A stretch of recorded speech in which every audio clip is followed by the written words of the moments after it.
অনেক প্লেয়ারের হয়তো ক্যারিয়ার নষ্ট হয়ে যায়। পাপন দেশের ক্রিকেটকে ধ্বংস করে দিয়েছে, তার উচিত বিচার হওয়া দরকার। এবার বোমা ফাটিয়ে বিসিবিকে নিয়ে একে বলল ইমরুল কায়েস, যা মুহূর্তেই ভাইরাল। দর্শক, শেখ হাসিনার পদত্যাগের পর তার এমপি মন্ত্রীরাও ইতিমধ্যেই পদ হারিয়ে ফেলেছে। আর এবার বিসিবি সভাপতি নাজমুল হাসান পাপনকে নিয়ে ভয়াবহ তথ্য ফাঁস করল ইমরুল কায়েস। তার ভেরিফাইড ফেসবুক পেজে তিনি বলেন, স্বাধীন বাংলাদেশে আশা করি সবাই ভালো আছেন।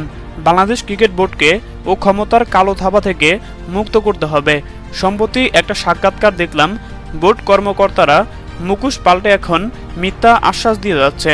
এদের কারণেই ক্রিকেটের যে পরিমাণ ক্ষতি হয়েছে সবাই জানেন।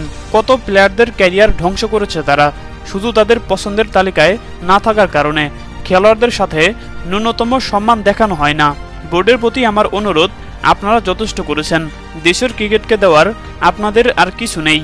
তরুণের হাতে ছেড়ে দিন ক্রিকেটের ভবিষ্যৎ, তারা এগিয়ে নিয়ে যাবে।